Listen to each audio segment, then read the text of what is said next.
धारण के लिए, इसके मेंटेनेंस के लिए, इसकी भरपाई करने के लिए अग्निहोत्र ईश्वर की तरफ से मनुष्य को दिया गया है कर्तव्य के रूप में। और जब भी लेखा जोखा होगा तो हमारे कर्मों का ही होगा।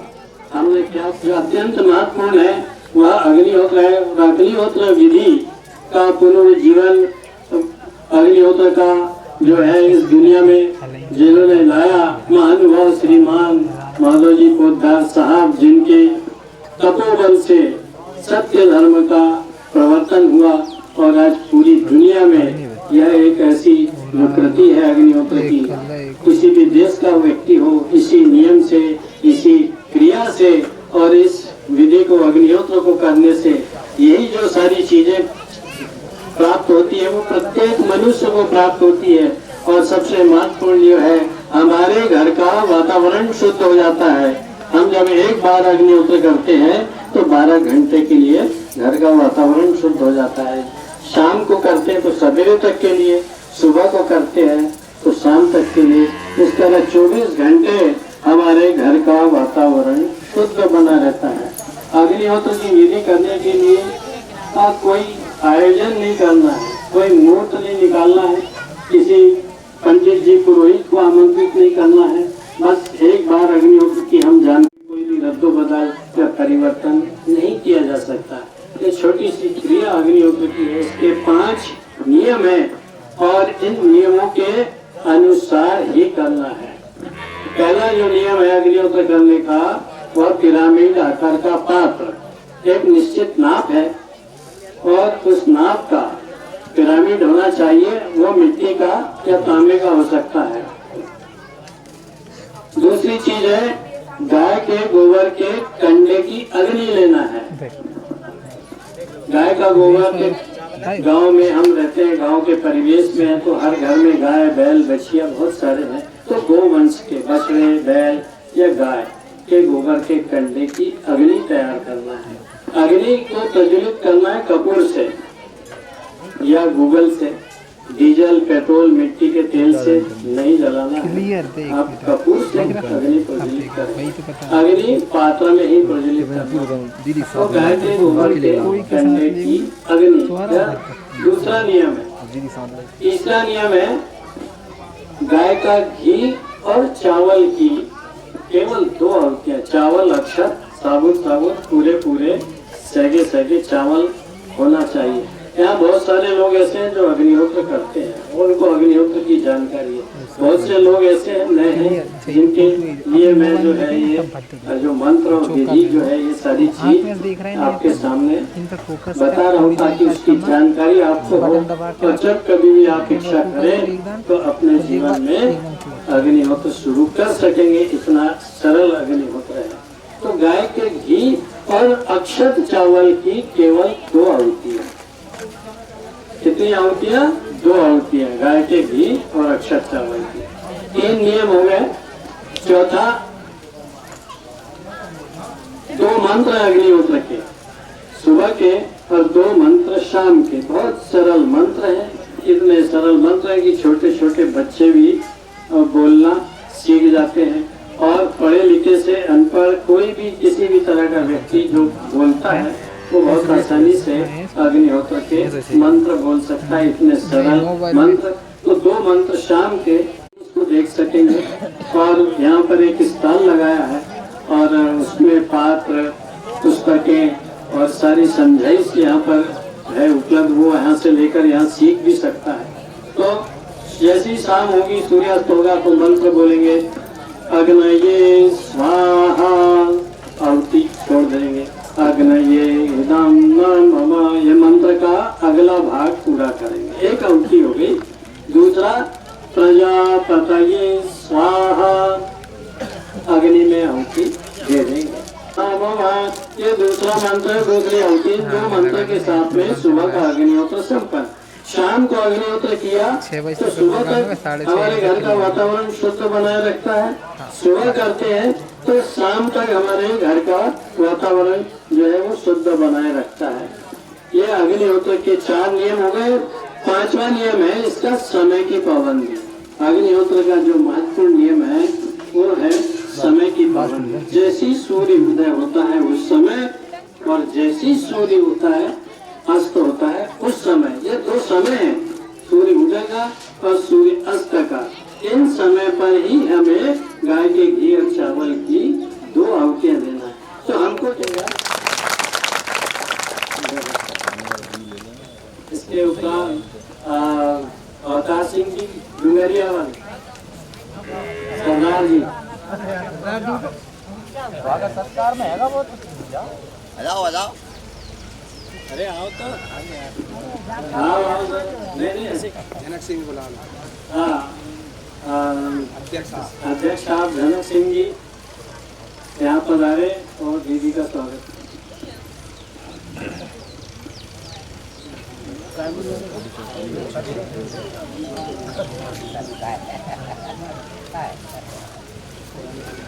संतरे के वक्त से श्री जनक सिंह जी दीदी का स्वागत करेंगे, जोरदार तालियां बजाएंगे।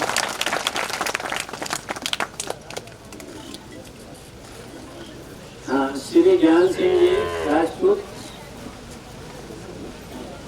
यहाँ पधारे और आप दीदी का स्वागत करेंगे।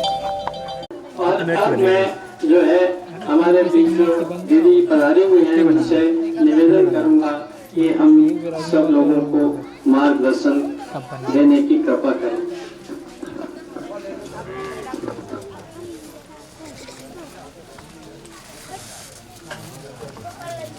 कुछ महीने पहले भी यहाँ आना हुआ था और इसी तरह का कार्यक्रम था, पर दोपहर के समय में था। आज के कार्यक्रम में यह है कि शाम का है, तो शाम को सामूहिक अग्निहोत्र होगा और सब लोग आप अग्निहोत्र देख सकेंगे। उस दिन के कार्यक्रम में चूंकि दोपहर को था और शायद रविवार का दिन भी नहीं था, तो स्कूल की छात्राएं बहुत सारी कार्यक्रम में उपस्थित हुई थी। ये जो बच्ची यहाँ सामने बैठी हैं इनमें से कई लोग उस दिन वहाँ पे स्कूल से मस्त हमने छुट्टी दी थी 2 घंटे के कार्यक्रम अटेंड करने के लिए, बस्ते अपने स्कूल में छोड़ करके उपस्थित हुई थी। उन्होंने इस विषय को पहले सुना हुआ और जैसा कि मैं जानती हूँ कि यहाँ पर करीब 50-60 लड़कियों ने ये मिट्टी के पात्र लिए अग्निहोत्र करने के लिए। आज उसमें से 50% कम से कम 50% यानी 25-30 लड़कियाँ अपने अपने घरों में अग्निहोत्र कर ही रही हैं। उनके लिए विषय नया नहीं है, पर कुछ विषय ऐसे होते हैं कि जिनकी बार बार चर्चा करने की जरूरत पड़ती है, क्योंकि एक बार में पूरी तरह से वो विषय समझ में नहीं आता। विषय कठिन होता है तो समझ में आने में दिक्कत होती है, इसलिए उस विषय को बार बार बोलना आवश्यक होता है। जितना हम उस विषय को गहराई से समझते हैं उतना ही हमारे हाथ से जो कर्म हम कर रहे हैं अच्छे से कर पाते हैं। जैसे अग्निहोत्र नहीं है तो अग्निहोत्र को प्रारंभ करते हैं थोड़ी सी जानकारी लेकर के, पर जैसे खुद करने लगते हैं और धीरे धीरे उसके बारे में हमारी जानकारी बढ़ती जाती है, तो ज़्यादा श्रद्धा के साथ, ज़्यादा लगन के साथ, ज़्यादा समझ के साथ हम उस कृति को कर पाते हैं। और जब हम शरीर से, मन से, वाचा से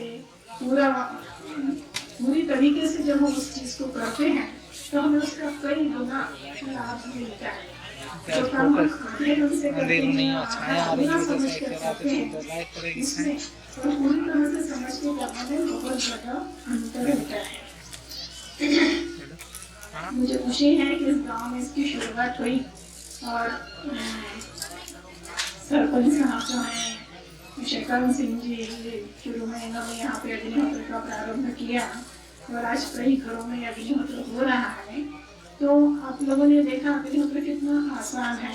अभी जिनको मालूम नहीं है उनको माली जी ने जो बताया उससे समझ में आया होगा कि बहुत आसान सी कृति है, कठिनता कुछ भी नहीं है, बहुत आसानी से इसको किया जा सकता है। और अभी थोड़ी देर पहले मैं यहाँ से 2 किलोमीटर पहले वो जो गांव है विनय का, वहाँ अमर सिंह जी के यहाँ गई थी। तो उन्होंने बताया कि उनकी अनुपस्थिति में उनकी पत्नी अग्निहोत्र करती हैं जो घड़ी देखना नहीं जानती हैं और न टाइम टेबल में टाइम देखना जानती हैं, मतलब आज 6:55 है, जो वो पढ़ भी नहीं सकती हैं और घड़ी भी नहीं देख सकती हैं। पर जब कभी प्रसंग आता है करने का तो सही समय पर, अंदाज से सही समय पर अग्निहोत्र उनका हो जाता है। तो जब कोई चीज समझ में आती है और लगन होती है तो ये सारी चीजें तो अपने आप ही सही ढंग से होने लगती है। इसीलिए इस विषय को बार बार दोहराने की आवश्यकता है। जैसे अभी माली जी ने बताया कि अग्निहोत्र काहे के लिए है, तो अग्निहोत्र है पर्यावरण शुद्धि के लिए।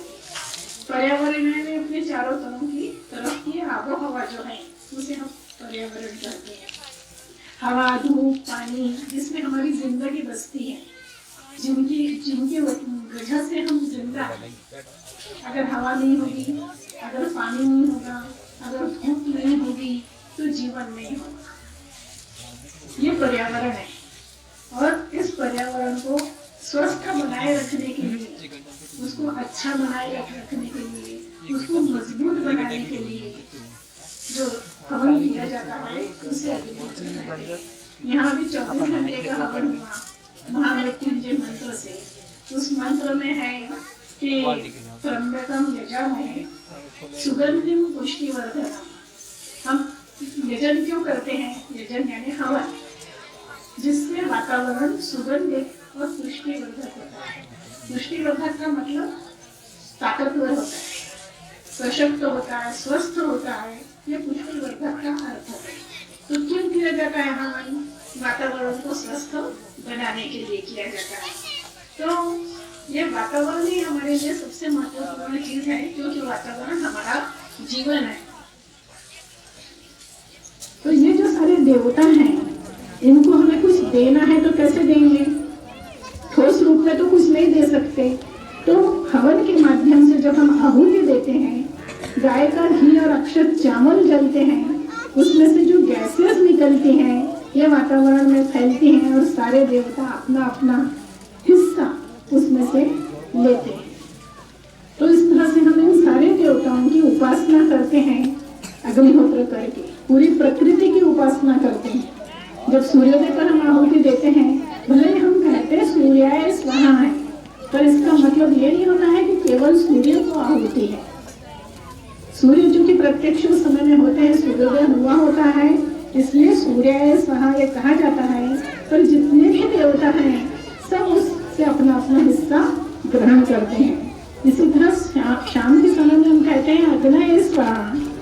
अग्नि हमारे समक्ष होता है, सूर्य अस्त हो चुका होता है, पर वो केवल अग्नि को आहुति नहीं है, वो आहुति सारे देवताओं के लिए है और सब देवता उसमें से अपना हिस्सा ग्रहण करते हैं। तो इस तरह से प्रकृति के जितने देवता हैं उन सब को इस अग्नि के माध्यम से हम उनका हिस्सा देते हैं, जिससे कि वो हृष्ट पुष्ट सशक्त और स्वस्थ बने।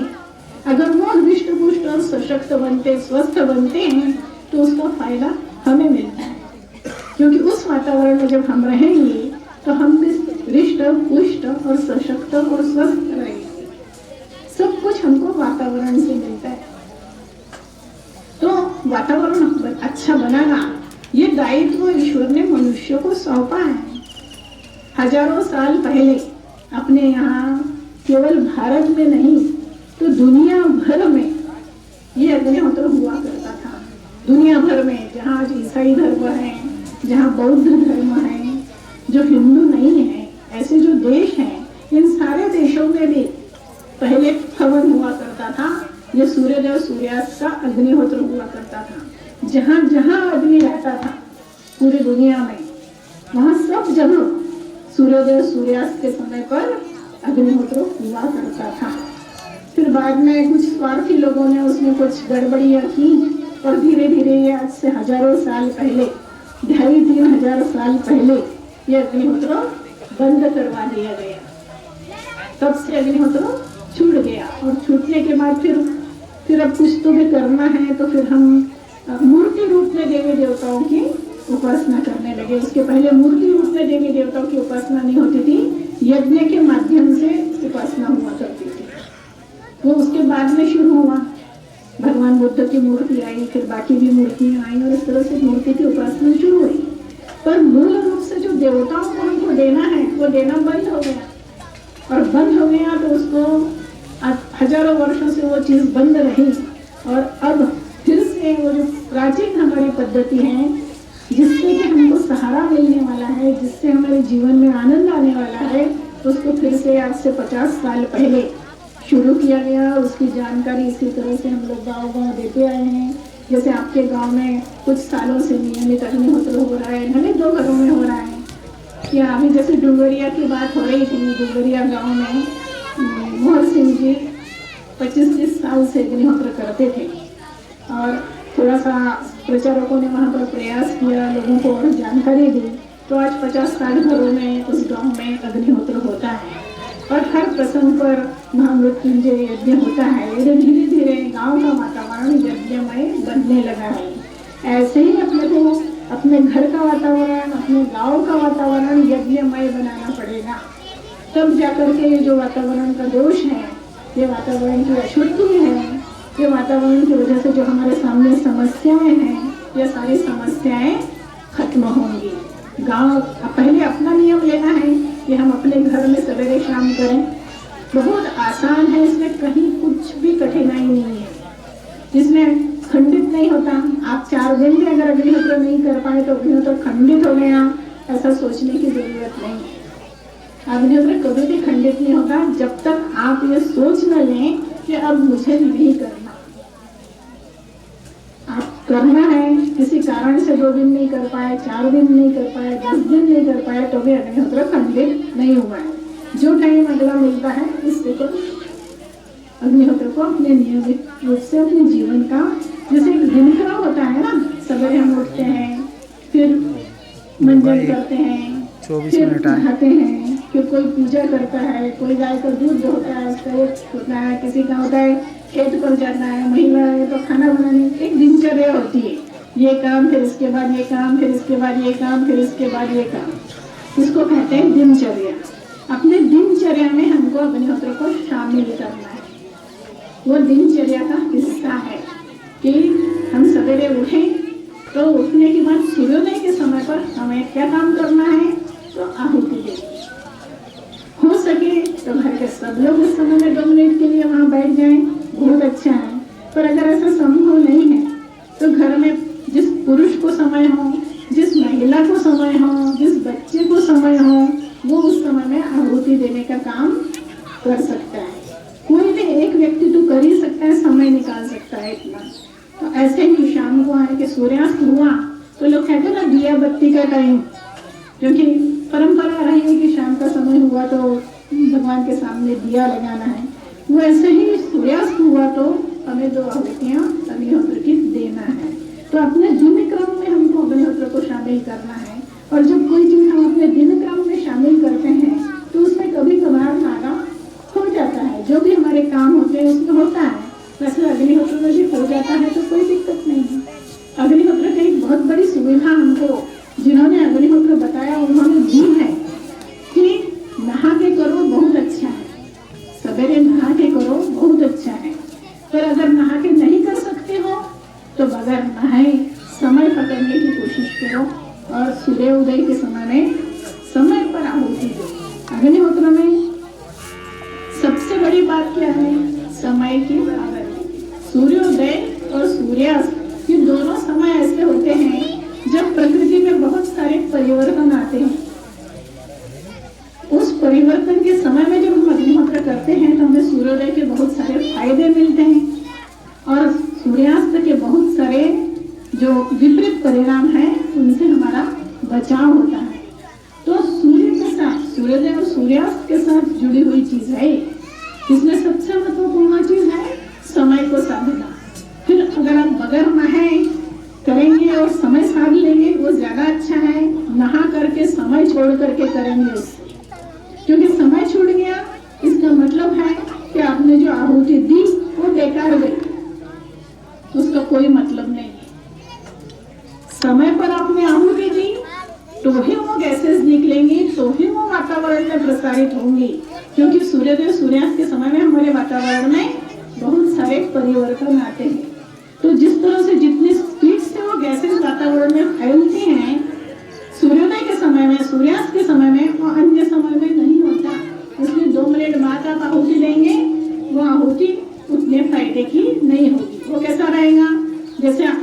अगरबत्ती जलाते हैं तो अगरबत्ती का सुगंध होती है, और अगरबत्ती खत्म हुई उसके साथ अगरबत्ती की सुगंध भी खत्म हो गई।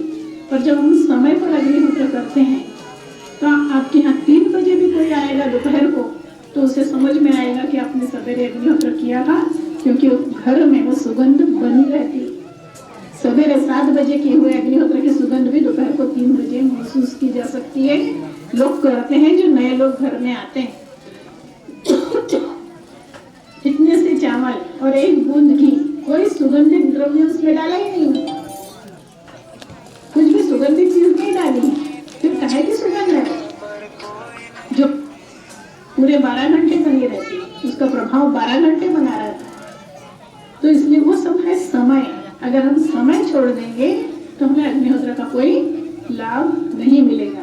यही अग्निहोत्र की कठिनाई है जिससे लोग डरते हैं करने, है ना? यही कठिन लगता है ना सबको कि समय कैसे साधेंगे। पर ये कठिन नहीं है, जब करने लगते हैं तो बहुत आसान हो जाता है। शुरू के 2-4 दिन कठिन लगता है, क्योंकि आपको अपने कुछ कामों को दाएं बाएं करके जगह बनानी पड़ती है, इसलिए वो कठिन लगता है कि अरे कैसे कर पाएंगे, वो तो उसका काम है, उस समय में तो पानी का काम है, शहरों में नल का होता है, गाँवों में गाय का होता है, दूध निकालने का और इस तरह का काम होता है, तो वो कैसे करेंगे। पर गाय को कोई आपत्ति नहीं होगी अगर आप 5 मिनट बाद दूध निकालें तो गाय कुछ नहीं कहेगी। उसने कुछ नहीं कहना है। नल तो यह है कि बंद हो जाते हैं तो पूरा दिन पानी नहीं मिलेगा, पर यहाँ तो हमारे यहाँ सुविधा है, हमारी गाय कुछ नहीं कहने वाली। 5 मिनट बाद अगर निकाल दो या 5-10 मिनट पहले निकाल लो और जल्दी उठो, और 5-10 मिनट पहले वो काम कर लो या 5-10 मिनट बाद में काम कर लो, पर वो समय निकालना है हमें। जैसे अभी शाम के समय में अग्निहोत्र का समय क्या है आज यहाँ पर 6:57, तो 57 में हमें आहुति देनी है, और आहुति देने के बाद 2 से 3 मिनट आहुति भस्म होने में लगते हैं। तब तक हमें शांत चित्त वहाँ पर बैठना है, रीढ़ की हड्डी सीधी रख करके। उसके पहले 57 से पहले हमारी 57 तक हमारी अग्नि तैयार रहे, इसके लिए 6-7 मिनट पहले कुंड में कंडे जमाने पड़ेंगे, उसको प्रज्वलित करना पड़ेगा ताकि अच्छी धधकती हुई अग्नि हमें समय पर मिल जाए। तो 6-7 मिनट पहले के 3 मिनट बाद के कुल मिलाकर के 10 मिनट है, इससे ज्यादा समय नहीं लगता। तो कितनी भी व्यस्तता है, क्योंकि गांव का मैं हमेशा सोचती हूँ कि गांव के लोगों को एक फायदा है। शहर में लोग नौकरी करते हैं और उससे बंधे होते हैं, बस को पकड़ना होता है उसका टाइम होता है, इस तरह के नल को पकड़ना होता है उसका टाइम होता है। गांव में ऐसा कुछ बंधन नहीं, सारा समय के मालिक आप हो, अपने समय के आप मालिक हो। जब आप मालिक हो तो आप अपना काम इधर खिसका सकते हो, उधर खिसका सकते हो, और वो समय बहुत आराम से निकाल सकते हो। 10 मिनट का आप जैसे होता है 10 गायें दोहना है तो 2 गायों को दोह लो, आकर 10 मिनट अग्निहोत्र कर लो, बाकी के दोहना। सब कुछ जैसी भी व्यवस्था बनानी है आपको बनानी है, अपनी बनानी है, कोई कहने वाला तो है नहीं कि आपने ऐसा क्यों किया। तो इतनी बड़ी सुविधा है गांव में कि हमारे पास गांव में गोबर के कंडे हैं, कोई दिक्कत नहीं। गाय है तो गोबर है, घी है, घर में सबके चावल होते हैं, और समय हमारा अपना है। इससे ज्यादा और क्या चाहिए अग्निहोत्र करने के लिए? सारी सुविधा, सब सामान तो हमारे पास है, हमें इनका उपयोग करना है, और ये समझ के करना है कि ये हमारी जिंदगी के लिए बहुत महत्वपूर्ण है। अगर हम ये उपयोग नहीं करते तो हम बहुत कुछ पाने से वंचित हैं। अगर हम इसका उपयोग नहीं कर रहे हैं, आज भी आपकी जिंदगी बहुत अच्छे से चल रही है, आप अग्निहोत्र नहीं कर रहे हैं तो क्या है? पर नहीं, जब आप अपने जीवन में अग्निहोत्र शामिल करेंगे तब आपको ऐसा लगेगा कि काश मैंने बहुत पहले किया होता, जब भी मुझे मालूम था तब से मैंने अभी तक क्यों नहीं किया। ऐसा आपको लगेगा, क्योंकि अग्निहोत्र से जो मिलता है वो केवल अग्निहोत्र से ही मिलता है, और अग्निहोत्र से जो मिलता है वो दिखने वाला कुछ नहीं है कि बाहर कुछ परिवर्तन हो जाएगा, आमदनी दोगुनी हो जाएगी, कुछ चमत्कार हो जाएगा, कुछ ऐसा कुछ भी नहीं होता। अग्निहोत्र से परिवर्तन होता है हमारे अंदर, हमारे मन में संतोष आता है, हमारे मन में शांति आती है, हम अपने आप को रिलैक्स, तनाव रहित महसूस करते हैं, हम हमारे स्वास्थ्य में परिवर्तन आता है, हमारी सोच में परिवर्तन आता है। बहुत सारी फालतू बातें जो हमें परेशान करते रहते हैं, इनसे हम अपने आप को मुक्त कर पाते हैं, हमें आत्मविश्वास आता है। ये सारी चीजें जो हैं, ये जिंदगी जीने के लिए बहुत बड़ी जरूरतें हैं। हमारी निर्णय क्षमता बढ़ती है। ये अग्निहोत्र से हमें परिवर्तन आता है। इसलिए अग्निहोत्र करने के बाद कई बार लोग ये महसूस करते हैं कि काश ये मैंने पहले किया होता, 10 साल पहले जानकारी थी तब मैंने क्यों नहीं किया। ऐसा अफसोस अग्निहोत्र करने के बाद होता है। ये अग्निहोत्र से हमें मिलता है। तो इसलिए ये करने की चीज है, इसको समझने की चीज है। जो बहुत ज्यादा समझ में नहीं आता तो भी जैसे हम लोग कह रहे हैं, आपके गांव में भी बहुत सारे लोग कर रहे हैं, आसपास के गांव के लोग भी होंगे जो शैतान सिंह जी के परिचित होंगे, वो उनसे बात कर सकते हैं कि वो इतने वर्षों से अग्निहोत्र कर रहे हैं तो उनको क्या उससे लाभ मिला है। लाभ जैसे मैंने कहा, कोई ये नहीं बता पाएगा कि ये हो गया वो हो गया। और ये जो व्यवहारिक चीजें होती हैं जिसको हम सामने देखते हैं, लाभ, मकान बन गया, मैं तो नहीं मानती कि अग्निहोत्र का फायदा है। मकान सबके बन गया, हर एक का मकान बनेगा, मेहनत करेगा आदमी, पैसा जुटाएगा, मकान बना लेगा। अग्निहोत्र की जरूरत उसके लिए नहीं है। खेत 4 एकड़ था तो मेहनत करके 10 एकड़ कर लिया, ये अग्निहोत्र का फायदा नहीं है। ये अग्निहोत्र से मिला ऐसा मैं नहीं मानती। इस तरह के जितने भी फायदे लोग बताएं, वो कोई भी फायदे अग्निहोत्र से मिले हुए फायदे हैं ऐसा मैं नहीं मानती। क्योंकि अग्निहोत्र से ये तो वैसे भी सब हो रहा है। घर में बच्चों की शादी हो रही है, सब कार्यक्रम हो रहे हैं, मकान बन रहे हैं, ट्रैक्टर खरीदे जा रहे हैं, गाड़ियां आ रही, ये सब तो उन्नति कर रहा है, आदमी मेहनत कर रहा है तो हो गई। पर अग्निहोत्र से जो फायदा होता है वो व्यक्ति सिर्फ अनुभव करता है और थोड़ा बहुत बता सकता है, क्योंकि वो सारा परिवर्तन अंदर होता है उसको। वो ये सब होते हुए भी आदमी कहीं ना कहीं उसकी ये उन्नति तो होती है कि 1 मंजिला मकान 2 मंजिला हो गया, 4 कमरे थे तो 10 कमरे हो गए, पर मन में शांति नहीं है, मन में घबराहट है, मन में कहीं डर है, मन में कल क्या होगा इसकी चिंता है, कहीं ना कहीं बीमारियां हैं, अपने भविष्य को लेकर के आशंका है। ये जो है, ये सब होने के बाद अग्निहोत्र जो व्यक्ति करता है उसके साथ यही होता है कि उसकी भी ये सारी उन्नति होती है, और वो उसमें कहीं भी डर नहीं होता, कहीं भी शंका नहीं होती, कहीं भी बीमारियां नहीं होती, मन में संतुष्टि रहती है और बहुत आनंद के साथ बहुत ज्यादा प्रयास किए बगैर भी ये सारी व्यवहारिक उन्नति होती रहती है। तो क्या फर्क पड़ा? एक अग्निहोत्र करता है और एक अग्निहोत्र नहीं करता। बाहरी जिंदगी में कोई फर्क नहीं पड़ता, सारा फर्क पड़ता है अंदर।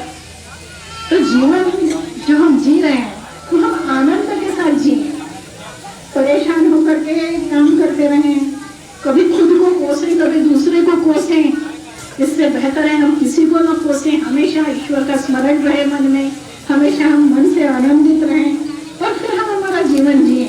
इसमें बहुत ज्यादा फर्क है। ये फर्क अग्निहोत्र करने और नहीं करने का है, और इसको हम तभी महसूस कर सकते हैं जब हम अग्निहोत्र को अपने जीवन में शामिल करें। बाकी का तो सब कुछ बाहर का वैसा का वैसा ही रहेगा, इसमें तो कुछ परिवर्तन आएगा नहीं। पर आप धीरे धीरे महीने भर बाद, 4 महीने बाद, 10 महीने बाद, सालों बाद आप ये देखोगे कि आप में जबरदस्त परिवर्तन आ गया खुद में। किसी बात पर आपको बहुत तेज गुस्सा आता था, अब वही बात होती है आपको गुस्सा नहीं आता। किसी बात की वजह से आप बहुत ज्यादा परेशान हो जाते थे, रुआ से हो जाते थे, निराश हो जाते थे, आज आपके मन की बात नहीं हुई तो भी आप न रुआ से हुए हैं, न निराश हुए हैं, न हताश हुए हैं। आपके मन में विश्वास है कि जो कुछ भी हुआ आपके अच्छे के लिए हुआ है, अगर नहीं हुआ तो इससे अच्छा कुछ होना है। तो किस बात की चिंता? कल को क्या होगा, ये जो एक चिंता सताती रहती है, तो ये चिंता खत्म हो जाती है। हमेशा एक मन में विश्वास रहता है जो होगा अच्छा ही होगा, इसके अलावा कुछ नहीं होगा। तो ये बहुत जबरदस्त परिवर्तन है जो जीवन में आता है, जिसको लोग बता नहीं सकते। परिवर्तन को, उनके अंदर आए हुए इस परिवर्तन को। डर तो पहले ही वहाँ सबसे पहले क्या खत्म होता है, अंदर का डर खत्म हो जाता है। डर के जीने के बजाय बहुत आत्मविश्वास के साथ और बहुत संतुष्टि के साथ हमारा जीवन हो जाता है। तो अग्निहोत्र हमारे अंदर, हमको अंदर से बहुत अच्छा स्वस्थ विचारों के साथ भर देता है। और अगर आप खुश रहते हैं, आप मन से स्वस्थ रहते हैं, तो शरीर बीमार हो जाएंगे। शरीर तो हमारी जो चिंता है, हमारी परेशानियां हैं, हमारी उलझने हैं, कल क्या होगा इसको लेके हम परेशान हैं, किसी के प्रति क्रोध को लेकर परेशान है, किसी के प्रति ईर्ष्या को लेकर के परेशान है। ये जो सब हमारी मानसिक परेशानियां हैं, इसकी वजह से शरीर बीमार होता है। अगर हम इनसे ऊपर जाते हैं तो शरीर क्यों बीमार होगा, शरीर बीमार ही क्यों होगा। इस तरह से हमें स्वास्थ्य लाभ होता है। तो अग्निहोत्र जो चीज देता है वो अन्य किसी वस्तु से नहीं मिलेगी, अन्य किसी पूजा पाठ से नहीं मिलेगी, अन्य किसी हवन से नहीं मिलेगी। क्योंकि हवन आप कितना भी करोगे, 2 दिन करोगे, 10 दिन करोगे, उसके बाद पूर्ण होके हवन खत्म हो जाता है। पर हमारी जिंदगी तो रोज की है, इसलिए अग्निहोत्र रोज के साथ जुड़ा है, सूर्योदय और सूर्यास्त के साथ जुड़ा है। और जैसे मैंने कहा, सवेरे हम अग्निहोत्र करते हैं, उसका प्रभाव शाम तक, और शाम को करते हैं उसका प्रभाव सवेरे तक बना रहता है। यानी अग्निहोत्र 24 घंटे हमारे साथ जुड़ा रहता है। ये जो हम अग्निहोत्र के मंत्र बोलते हैं, इदम न मम, तो ये इदम न मम कहना संस्कृत के मंत्र है। इसका अर्थ है कि हे ईश्वर, जो कुछ मेरा है सब कुछ आपका ही है, आपको ही समर्पित है, मेरा कुछ नहीं है। तो ये जो मंत्र है, जब हम बोलते हैं, भले हम इसका अर्थ नहीं जानते, तो भी उन मंत्रों को बोलने का परिणाम हमारे मन पर होता है और हम में ईश्वर के प्रति समर्पण की भावना निर्माण होती है। और जब ईश्वर के प्रति समर्पण की भावना और ईश्वर के प्रति आस्था दृढ़ होती है, तो डर छूट हो जाता है, गायब हो जाता है। डर नाम की कोई चीज व्यक्ति के पास रहती ही नहीं, तो बहुत ताकतवर हो जाता है, अंदर से बहुत मजबूत हो जाता है। तो ये चीज हमें अग्निहोत्र देता है। इसलिए अग्निहोत्र की हम किसी अन्य चीज से तुलना नहीं कर सकते कि हम ये व्रत करते हैं, ये उपवास करते हैं, या रोज कोई हमारा धार्मिक नियम हमने ले रखे हैं, तो फिर अग्निहोत्र की क्या जरूरत। अग्निहोत्र की जरूरत हमेशा है। वो सब जो आप करते हो आप करते रहो, कुछ भी बंद करने की जरूरत नहीं है, वो सब करो, कितना भी धार्मिक काम करो, पर अग्निहोत्र के लिए अपने सारी व्यस्तता में से समय निकालो। ये जिनको आप पूजते हैं, भगवान राम है, भगवान कृष्ण है, भगवान परशुराम जी हैं, इन सब ने अपनी जिंदगी में अग्निहोत्र किया। रामायण में जगह जगह अग्निहोत्र का उल्लेख है। राम जब उनको वनवास हुआ था, उस समय में भी जब वो निकले हैं, तब कौशल्या माता अग्निहोत्र कर रही थी।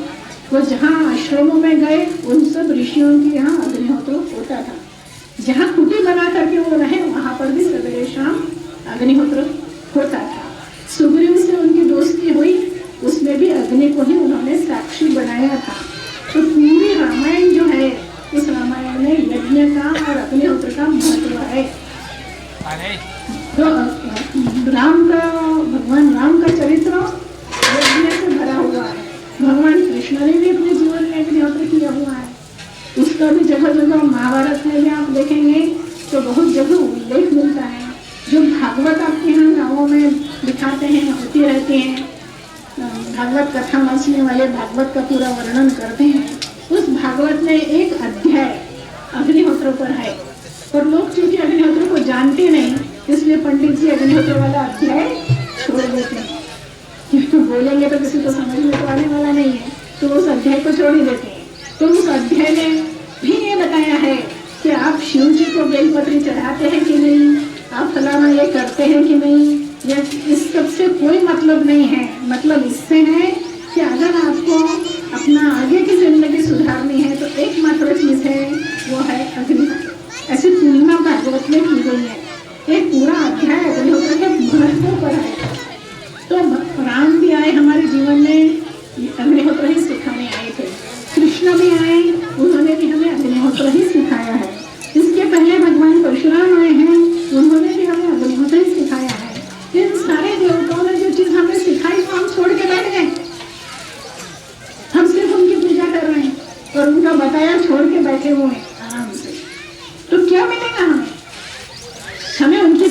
चलना पड़ेगा। उन्होंने इतने कष्ट उठा करके, भगवान राम का जीवन कितना कष्टपूर्ण रहा है, राजकुमार होकर जंगल में जीवन बिताया उन्होंने। तो किसके लिए किया उन्होंने? आपको एक संदेश देने के लिए, यज्ञ का महत्व बताने के लिए। और आज हम उस यज्ञ को भूले बैठे। तो वो जो चीज हमसे भूल गई, हमारी भी गलती नहीं है, पीढ़ियों पहले वो भुला दिया गया है। तो जब ये जानकारी में आए तब तो हमें इसको अपनाना चाहिए। अभी थोड़ी देर पहले एक व्यक्ति उन्होंने वही बता रहे थे कि गांव में बताने के लिए गए तो उन लोगों को लगा कि चुनाव की तैयारी शुरू हो गई है, इसलिए कुछ बताने के लिए आए हैं। तो सही में चुनाव का समय है ये आपके सामने आज, कि सही मार्गों को चुनो। चुनाव किसको कहते हैं? सही मार्गों को चुनो। हमारे सामने जब कोई चीज आई है, सही सही ढंग से बताई जा रही है, उसे समझो और उसे चुनो। अगर उसको चुनते हो तो उन्नति ही उन्नति है। अगर उसे छोड़ देते हो और 10-20 साल निकाल लोगे, उसके बाद करोगे, करना तो पड़ेगा। परिस्थितियां धीरे धीरे इतनी विपरीत हो जाएंगी कि हमें करना पड़ेगा। ये जो रास्ता ईश्वर ने फिर से मनुष्य को रास्ते पे लाने का तय किया है, तो वो घुमा फिरा के कैसे भी रास्ते पे तो लाएगा।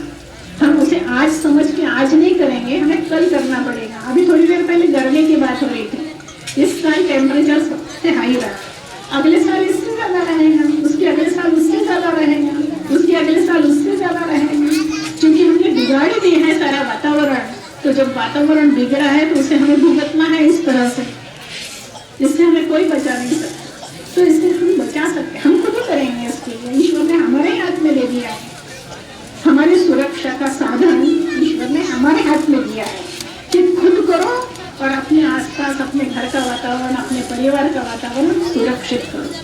तो अग्निहोत्र कोई नई चीज नहीं है, ये बहुत प्राचीन चीज है और ये आज नई के स्वरूप में हमारे सामने आई है।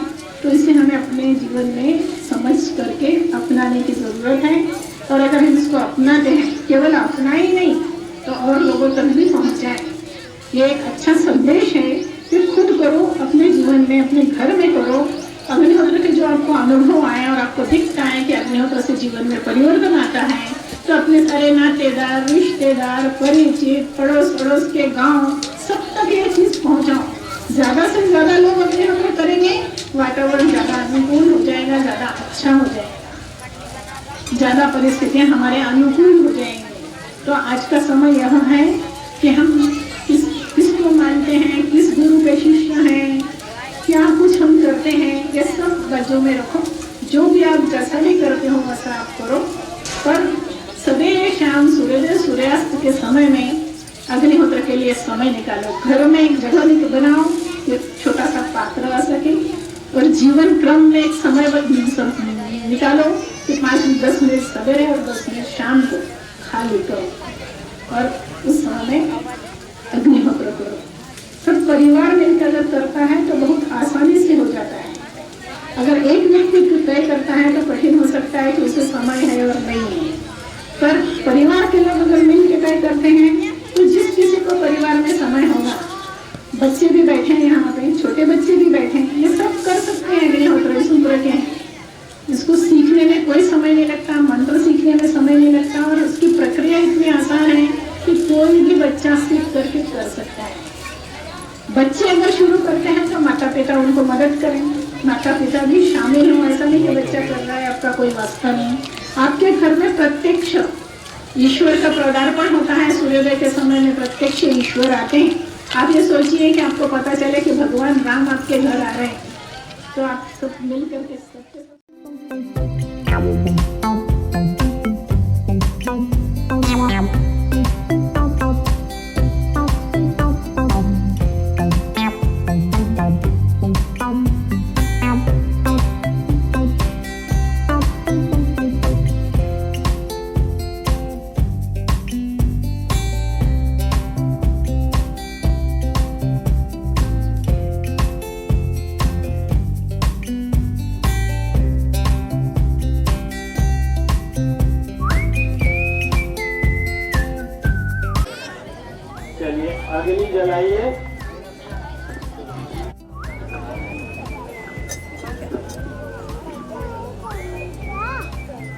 नियम सीधी रखेंगे और पूरे खुली आंखों से भस्म होने तक हम अग्नि को देखते हुए बैठे रहेंगे। उसके पश्चात कोई की भी अगर गड़बड़ हो रही हो किस बात जला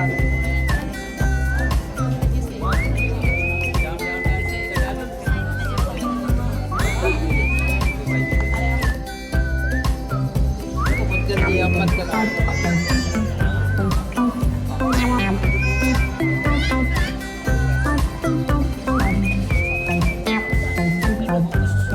मैं मंत्र बोलूंगा, सब लोग एक साथ मंत्र बोलेंगे और मंत्र बोलकर आहुति देंगे। जो आहुति नहीं दे रहे वो लोग भी मंत्र बोलेंगे, मंत्र सभी लोग बोलेंगे।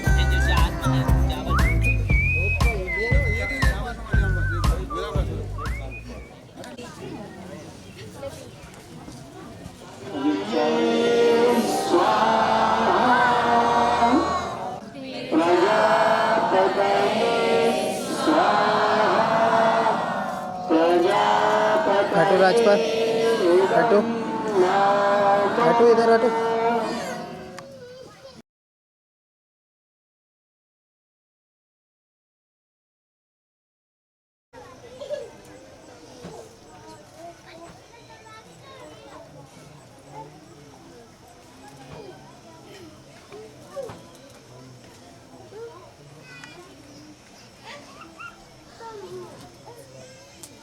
युक्तं शाश्वतं धर्ममादिश किं सत्कर्म किमध्यात्मं यदि वेदः पाखण्डा वेदरूषका यज्ञदानकपाकर्म धर्मं चरामि पुनरपि तपो धर्मम्।